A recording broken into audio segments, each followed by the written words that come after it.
Hi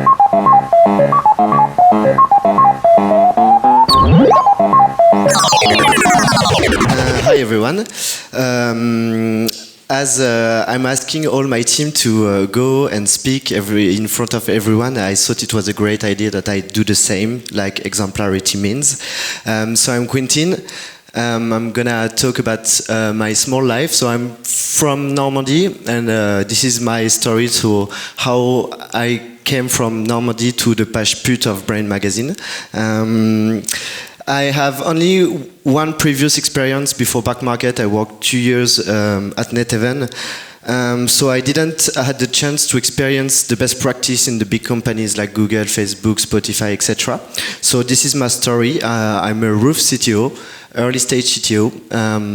And just before talking about me, I'm gonna pitch back market. Obviously, we started in 2014. We were 3 doing 8 million GMV, and we went in 4 years to reach a 9-digit company with 160 employees. And we opened obviously 6 countries with the USA, which is a great challenge for us.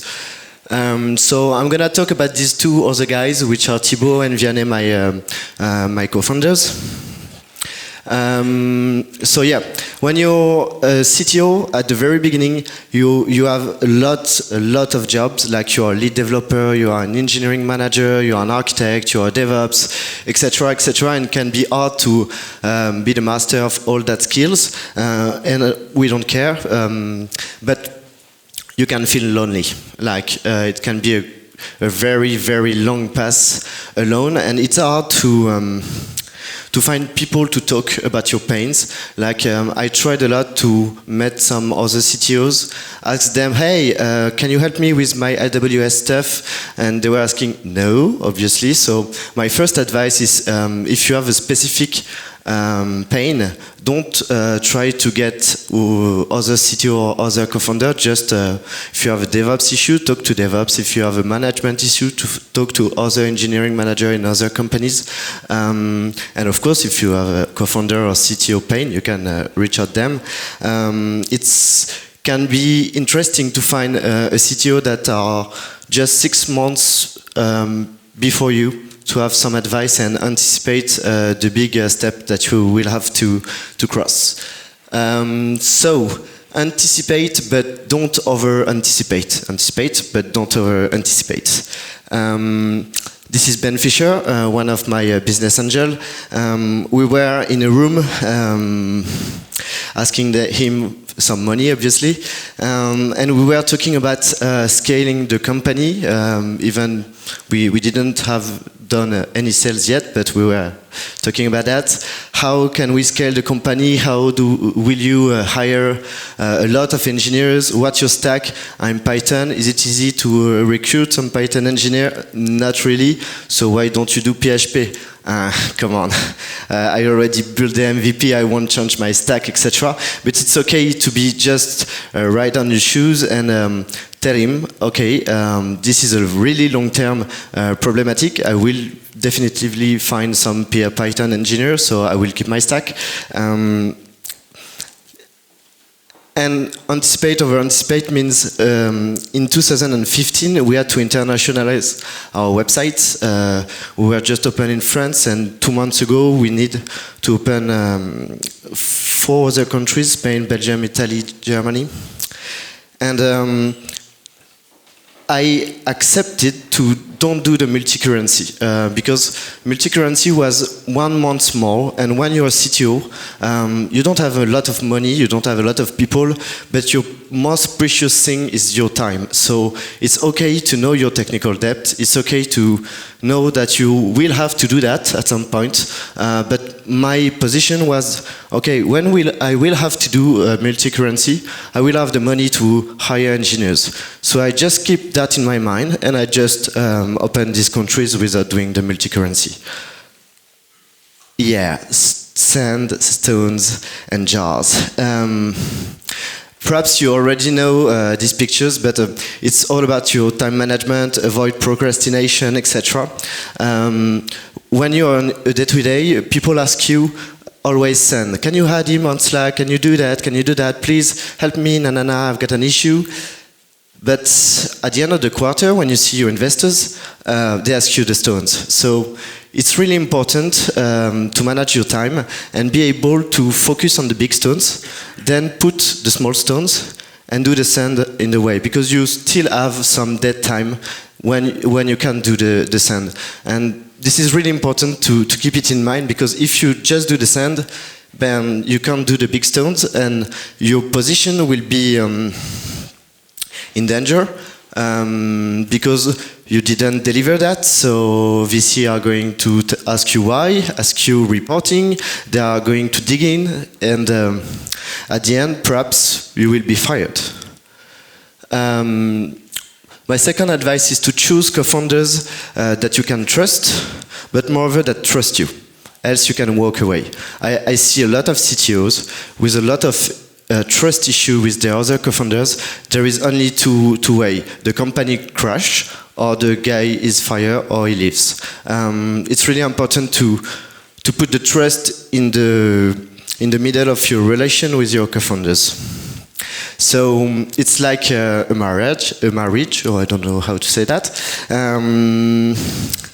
I knew Thibaut for 2 years. Before that, I worked with him, so it was okay. But Vianney was in the Philippines, in Manila, and we were seeing him. We were asking how we should call ourselves. Back market? Are we mechanician? Are we doctors? Are we? I don't know. Who are we? And this guy, Vianney, it was a crush with him.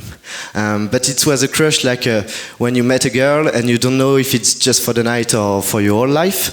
So it's important to learn to know each other. So we spent 3 months in every moment, with the good moment and the bad moment. And afterwards, we decided to engage ourselves. And it's important to build a trust and have a good philosophy, and it needs to be easy to tell things to your co-founders. For a long time, I was handling everything for me, keeping everything for me, because I know that people were watching and I wanted to show them that I could do everything, but I couldn't. So at some point, it's like a middle burnout for CTOs. I just dropped an email of 1,000 lines to tell my point of view, what were good, what were bad, etc. And they reply, of course, and afterwards we decided to see each other more and more often. And actually, we went, now we go have a dinner every 2 weeks together, because it's important, and we always took our main decision, crucial decision, outside the offices. Every time. Being drunk, etc. We just cross our minds and things are obvious, but you need to get out the company. It's also important to have clear perimeters. I know that Thibaut is gonna decide every business decision. I know that Vianney is gonna take any decision on the brand, and I'm gonna take every decision on the tech. And because we trust each other, right? So when we were at the very beginning, we were young, a dedicated marketplace for refurbished device. He sent us a small email saying, okay, perhaps I'm crazy, but I think it's not our name. Let's change it.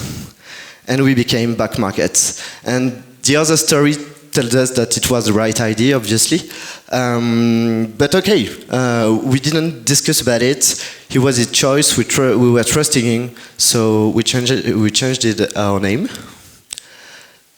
Another advice can be choose a project that fits you as an engineer, but fulfill you as a human being. If you launch a startup, you will be a coder at the very beginning. You will enjoying all that stuff, DevOps stuff, etc. But at some point, if your company succeed, and I wish you that, you won't be an engineer anymore. You will be a manager. You will need to organize your company, to put some processes, etc. And you will be a bit more far than the tech. And you are going to see investors. You are going to raise some money, to have seeds, Series A, Series B, etc. And every round, you take a locker, obviously. So a locker is like you raise some money, and for 4 years, if you leave, you lose your shares. So you don't want to lose your shares because it's your company. So what I want to say is that the road is very long, and it can be for years. So you need to be in trust the value of your company and what you are doing. And for me, it was fighting the plan obsolescence, and it was a good way to wake up in the morning. Another tips can be, don't underestimate your impact on the work culture and organization of your company. You are CTO, but you can have an impact on the whole company. I mean, all the GAFAs, Facebook, etc., they are tech companies, and the tech is in the middle. So if you don't care about marketing, finance, etc., you won't have the big impact that is needed. And at the very beginning, you put Trello, they use Trello, etc. You put Slack, And when I was going in my company and I see the DAF, the financial director, she was doing a stand-up with all her team. Our HR is doing as well, the biz dev are doing as well, our HR are doing retros, our BI team is handling all the team like a product. Like you can have an impact, everyone are watching you. And yesterday I was with all my team outside the company, because it's when you are outside that you have the great ideas. So we were doing a retro of our team feature organization, and one of my engineers asked me, is the other department will do the same like us, like going outside and taking decision? And I said, I don't know, but they are watching us. So if it works, I'm sure they will do the same. And that's real things. We are inspiring from Spotify model, we have team features, etc., our product team. But we decide to go a step just further. And we put some marketing guys in our team features. We put some business developer in our team features. We really encourage that because we need to be close. We are not in a customer client-fournisseur relationship. We just are business partners, so we need to be close. We need to work together. So it's really interesting to put business in your team features. And one other thing, the OKRs. We wanted to release the OKRs in back market, and the other, my both co-founders were discussing about that, and I came out and I asked them, you want to release OKRs? So do I, but why aren't we doing it? And that was the moment when I took 2 POs, or my head of product and a PO, and we put 17 meetings of 3 hours with every business team, HR, business, BI, etc., customer, champions, and we put some OKRs in a month. It's dirty, it's the first time, it's a POC, it's an alpha version, there will be iteration, but you can impact the whole company. And the very last thing we decided is to put one project, one owner, one KPI. A lot of our collaborators were coming with solutions. Let's do it, please. Okay, but what's the pain? What's the problem you're trying to solve? What's your KPIs? I don't know. I'm sure, it's a gut feeling, I'm sure I will do that. No. For now, we are obviously data-driven. But we can't work as a team feature if there isn't a business owner. And so now, if someone comes asking to do something, we will say, okay, are you ready to come to every our rituals? Come, see our retro, our demo, come to the stand-up, and we will do your stuff. But you need to work with us in a collaboration manner, and not in a client-fournisseur relationship. Don't keep divas. I guess it's the most important thing. divas are toxic poison. They will force you to adapt all your workflow process. You will have headache thinking about it. And one thing I learned is just fire them. It's important. Don't hire them, but at some point you will make mistakes, like everyone does mistakes. So don't keep them and sit down, bitch, be humble. It's one thing I always say to everyone. When I start to feel some ego in a meeting or in a relationship between two persons, I come and I tell them that. Don't be an asshole. And it's really important because else it will destroy your company. And the best advice I can tell you is under-promise, over-deliver.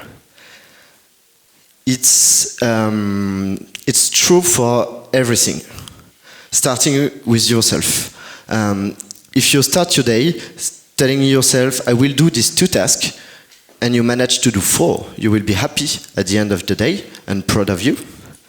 If you start asking you, I will do these 5 things, and you only manage to do 2, you will be frustrated. It's stupid, obviously, for yourself, but it works. It works with you, with your team, with your co-founders. I met, for a long time, I was, for the first year, every time I was prioritizing stuff with my 2 other co-founders, I was shipping 2 things and 1 golden ticket. And they were happy, obviously, and this is trust. Another thing is with the VC or the investors, you need to be as precise as you can on what you're gonna ship or how many numbers you're gonna do. But you always need to underestimate it a bit to be sure that they are going to be happy instead of frustrated. Because if investors are frustrated, you're fired. No, it's not like that, but they are going to ask you reporting stuff and you will lose some time, and time is precious. So I managed to make this guy happy and loving Python. Because I under-promise and I over-deliver. So he wasn't talking about PHP anymore, and he started to love Python. And I will end this presentation with obviously Jeff Bezos' mantra, hold on day 1. I will read it with you guys. Hold on day 1 as long as possible. Fight the idea that day 2 has arrived. Day 2 is stasis, followed by irrelevance, followed by excruciating, a complicated word, painful decline, followed by death.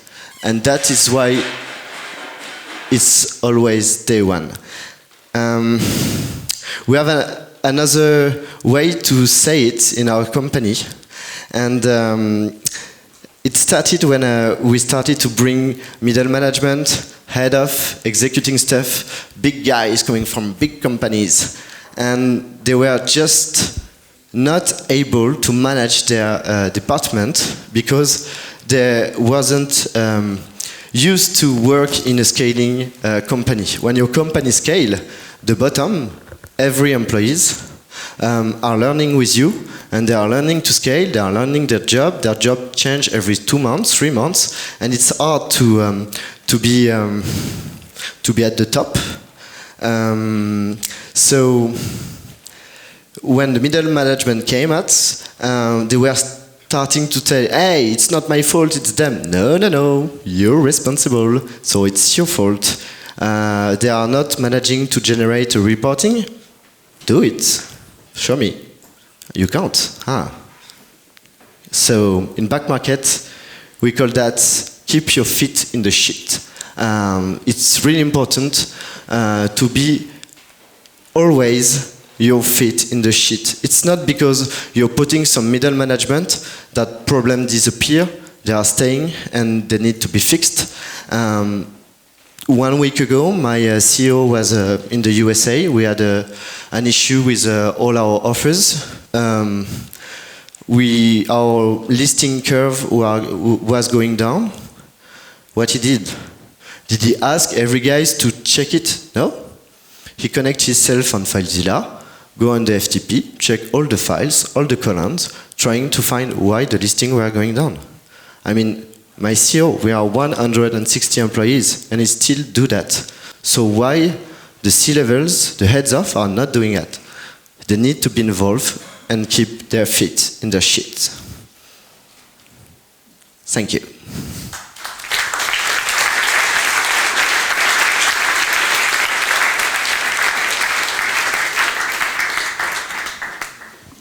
So we have time for a few questions.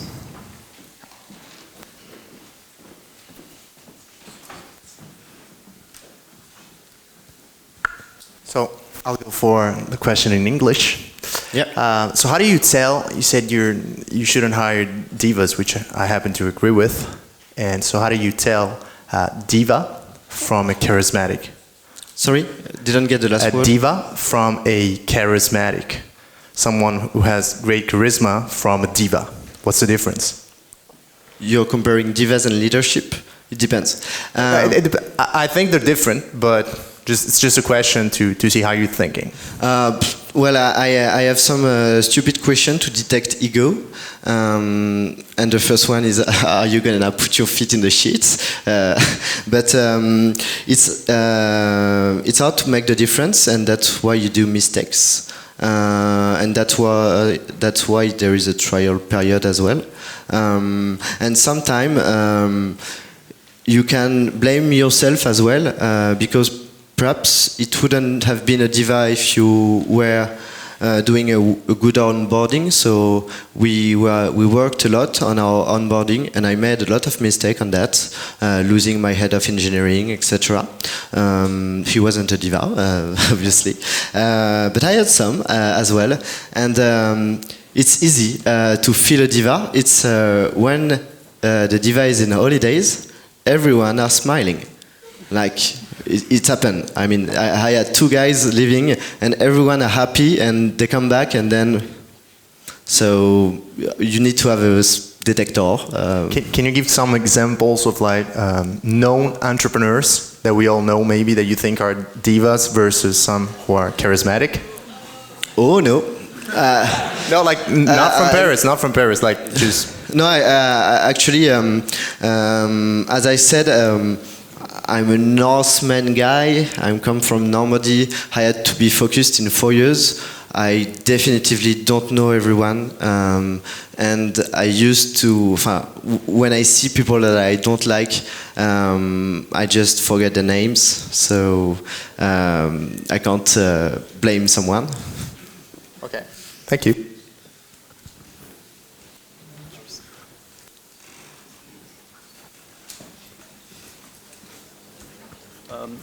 Hello. So my question was, what do you mean exactly by put your feet in the shit? If you could like specify it a bit more. Doing the bottom job. Okay. For instance, it works for everything. I mean, we've got a program, for instance, which is EOS, everyone on support. Everyone in the company is doing 3-4 hours of customer request, because if you don't feel your customers, you don't think the product to fix the issues, and it works for everything. So yep, do the bottom job is quite a good insight. Thanks.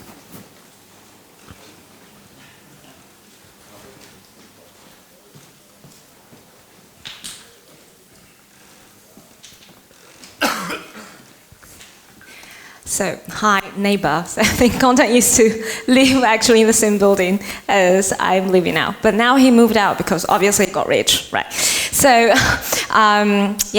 thanks for the speech. I'd like to know actually when you created Back Market, the platform, did you already have the idea to go international? And how did that change your IT decisions? We didn't know it will work. If you look at our first business plan, 4 years after that, we are like 2 CDI, 2 interns, etc. So not more. We didn't think about it, and we needed to adapt our tech. But the internationalization was done by 2 interns in a month. So It wasn't. It was my first, the first time I really used the word delegate. And today I regret that because we had some technical debt inside it, obviously. But who cares? We know it, and we're gonna fix it. Right. Thank you.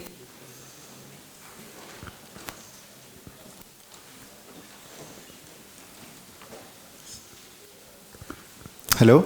Hi. I suppose you use the Scrum methodology with your team, or some agile stuff. Do you apply every rules, or do you find your own methodology, and why you find different rules if you find? The obvious politician response will be I use what it works. But if I go back, just perhaps blah blah blah blah blah blah blah blah blah, sand and rock stuff, bam bam bam. There, we are trying new stuff, and we are using three things now. To manage the sand, our DevOps team just put some hero.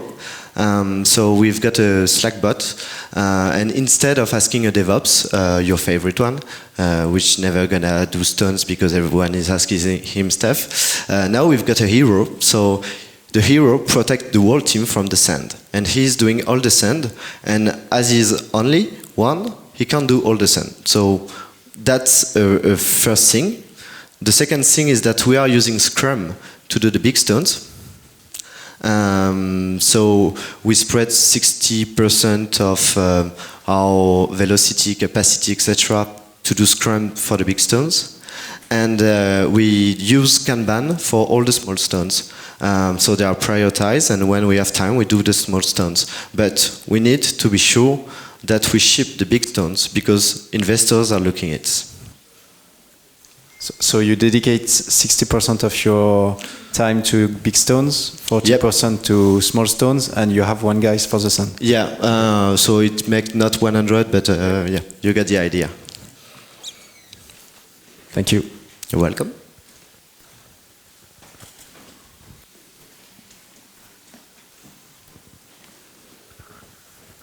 Hi, thank you for the talk. How do you manage your relationship, the C-level relationship between the sales and the product and you? The product is just under me, so I manage my team basically. But how do we manage the sales or the marketing guys, etc.? You remember the business owners, one KPI, one owner, one etc. That means no head of. That's real important stuff. We have some transversal ritual to meet all of our teams. And at this point, there is PO, leads, founders, project owners, business owners, but no head of. That was really important for us because head ofs are always trying to put their stuff, and we didn't want that, and they are not coming to our rituals, they are not going to the synchro, etc. So they had their place there. They can come, but just an observer, because their role is to talk with their team, their project manager, their business owner, to be sure that they are aware. So that was for the product and tech part. For the business stuff, we have another ritual with we call the business review every weeks, where we talk business, and that's for me a good way to have the insight of what are the painful bugs on the website, and how can I prioritize them, and how can I be sure that they are fixed.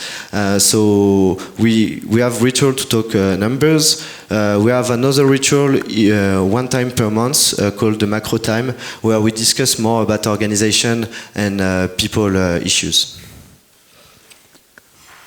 Hi. Here. Yeah, hi. Okay. Yeah, thank you for the presentation. So you said you need to under promise and over deliver, and this works everywhere. So my question is, do you really think this can work when you are talking to customers? because usually you need to convince customers and you find yourself over-promising, and this actually pushes you to deliver more than you expected you deliver in the first place? We try to. We try to be the most honest we can with customers. That's something about transparency. So we are refurbished, so that means there are issues on our product. Not much, but at some point we still have some. And at this point is my customer that is complaining should always get out with a smile. And it's still hard to do that, and we are still working hard on it. But the under-promise, over-deliver stuff is still working, because people now are afraid of buying refurbished device. They think this will be broke, there will be some impact on the phone, on the iPhone, etc. And they are actually well surprised when they discover that it's quite as good as new. So I don't have a secret recipe to that. It's just learn to know them, know their pains, and try to fix it. But yeah. Okay, thank you. Maybe last question? Okay, so there's two of you. Okay, sorry guys.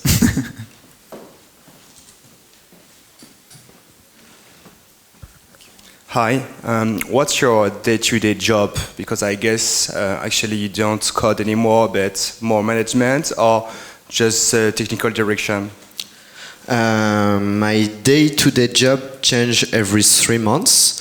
My last 3 months were awful because my head of engineering left, so I had 35 engineers to manage, so it was basically one-on-one and conflict resolution. Now I had the chance to convince a good VP engineering and a manager, so the 2 first months of the year was to really onboard him, to be sure that he can be operational and people like him, etc. And now I will have some fresh air to do stuff. I will obviously do my C-level stuff, forecast, budget, cost optimization, contribution margin, etc.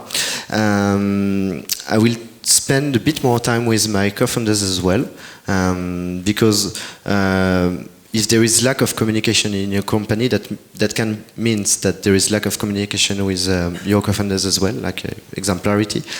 So I will spend a lot more time with him, with them. And the last but not least is I decided to spend time with all the engineers. So I left them as a manager.